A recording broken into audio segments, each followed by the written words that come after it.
Maintenant que tu vas franchir les limites de l'intemporel, maintenant que tu vas franchir les limites de l'informe, maintenant que tu vas atteindre les hauteurs célestes, maintenant que le céleste va faire partie de ton environnement, toi l'humour, toi la joie,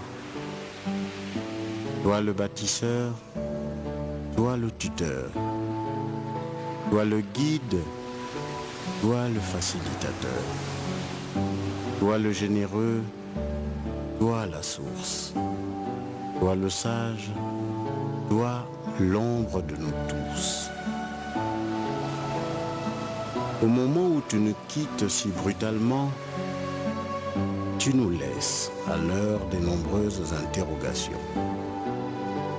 Interrogations auxquelles nous avions coutume de trouver réponse.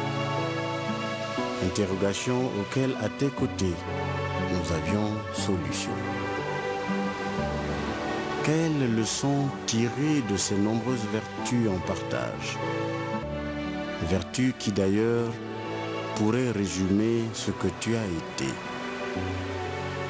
La prudence, le silence, la patience, la tolérance, la disponibilité, la fidélité, l'humilité, la générosité, l'amitié, la loyauté, la discrétion, l'affection, le compromis, la modestie, le dévouement.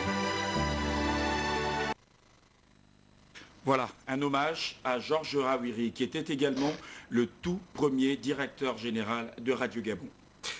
Parlons à présent de cet avis de recherche, cette disparition mystérieuse de ce compatriote, Alongo Ferrance, plus connu sur Féfé, parti à Oyem dans la province du Wolin-Tem le 23 mars dernier. Depuis le 27 mars, aucun signe de vie. Les familles Alongo, Oligui, Gouga, Nyama sont très inquiètes devant cette mystérieuse disparition. Ferrance Alongo, il faut le dire, s'était rendu à Oyem dans la province du Wolin-Tem pour une mission comme chauffeur pour la société AG Partners. Nous y reviendrons au cours de nos éditions d'information. Le chant sur l'Aloé. Beaucoup d'entre vous connaissent certainement ce groupe, ce célèbre groupe vocal sorti de la du prochain album. Voilà cette saison, un grand concert qui se tiendra à l'Institut français de Libreville. Les temps forts des préparatifs dans ce reportage signé Armel Baoulé.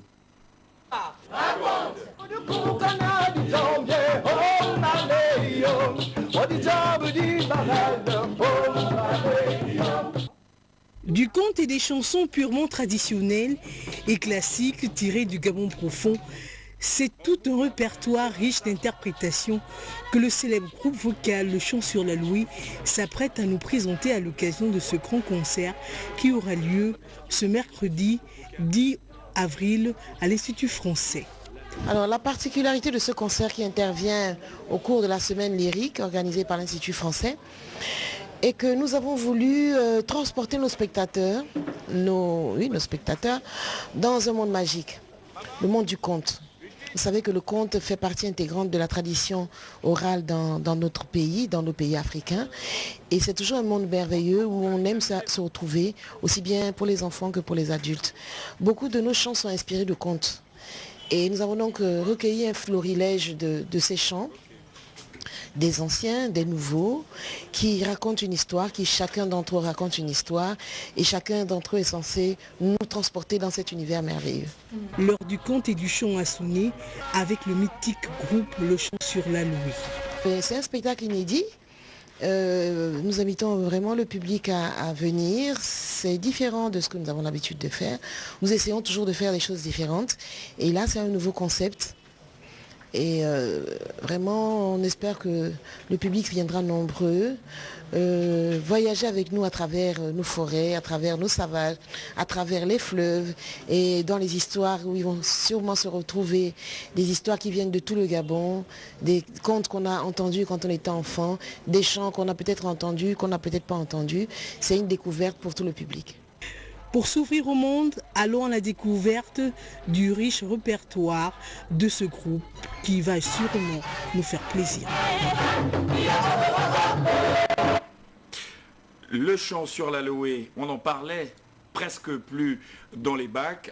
On va en reparler aujourd'hui pour évoquer ce concert qui se tient demain à l'Institut français de Libreville. Et sur ce plateau, le chargé de la communication de ce célèbre groupe vocal, Voix, Ulrich. Bonsoir. Bonsoir Rodrigue. Merci d'avoir répondu favorablement à notre invitation. Merci. Le chant sur l'aloé, un peu aux oubliettes ces derniers temps. Je ne vais pas dire aux oubliettes parce que le 21 décembre dernier, en 2012, nous avons organisé également un spectacle. Donc nous ne communiquons généralement que lorsque nous avons des spectacles. Et dans le cadre de la semaine lyrique qu'organise l'Institut français demain, nous allons offrir un spectacle pour justement collaborer, commémorer un peu le patrimoine culturel de chez nous. C'est-à-dire à travers le chant, à travers nos contes, nous avons une thématique qui est Agano. Agano qui en omiéné et signifie en français le monde merveilleux, comme l'indiquait notre coordonnatrice, c'est le monde merveilleux. C'est un univers où les contes sont chantés en polyphonie. Et c'est ça votre nouveau concept? Oui, en polyphonie, c'est-à-dire en plusieurs voix, oui. On va uniquement chanter des contes de différentes régions de chez nous. En Kota, en Obamba, en Omiéné, un peu la diversité culturelle du patrimoine gabonais. Aujourd'hui, le chant sur l'aloé, c'est à peu près combien de personnes et surtout, quelles sont les ethnies que vous mettez souvent en exergue dans vos chants? C'est une quarantaine de membres, toutes couches sociales confondues, hein, des adultes comme des moins jeunes, et toutes les ethnies. Si nous avons la possibilité d'avoir des pièces qui nous reviennent de toutes les régions du Gabon, c'est à notre avantage. Parce que l'objectif principal du groupe vocal, le chant sur l'aloé, c'est de pouvoir chanter dans toutes les différentes langues de chez nous. On chante aussi bien en omiéné, comme j'ai dit tout à l'heure, en Kota, en Kélé, en Sango. On chante en plusieurs langues. Mais lorsque nous avons la possibilité d'avoir des pièces de ces différentes régions-là. Vous nous avez édifié sur la particularité de ce spectacle. Est-ce qu'il y a un nouvel album? Il y a un nouvel album, les 20 ans. Parce que le groupe a été créé en 1990, donc ça fait exactement 23 ans que nous existons. Et à l'occasion des 20 ans qui ont été célébrés en 2010, nous avons sorti un opus, c'est-à-dire nos 20 ans, à travers le CD que nous avons mis sur le marché, mais qui actuellement malheureusement n'est pas disponible, parce que le stock étant épuisé. Pour finir, surtout l'heure? L'heure, c'est 20h. Et qui est invité à ce spectacle? Uniquement le groupe vocal de chant sur l'aloé. C'est 20h précises. Pour tous ceux qui ont l'habitude d'assister à nos concerts, ils savent que nous débutons à l'heure. Et j'aimerais juste indiquer que c'est l'avant-première du spectacle que nous allons offrir à Vaison-la-Romaine en France en août prochain, dans le cadre du Festival international du chant choral. Nous avons été invités par la Fédération internationale à cœur joie à laquelle nous sommes affiliés.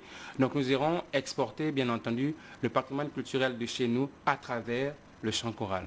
Donc nous faisons appel également aux mécènes. C'est bien à 20h demain, mercredi 20h demain. 10 avril 2013. Voilà, exactement. À l'Institut français de Libreville. Exactement.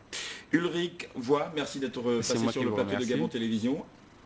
Voilà qui vient mettre un terme à cette édition d'information. Merci à vous de l'avoir suivi. Prochain regard de l'actualité, 23h. Retrouvez Elisabeth Guignonga, toute l'équipe d'antenne conduite par Nestor Ecomier se joint à moi pour vous dire merci à vous de rester fidèles à Gabon Télévision, votre chaîne, notre chaîne.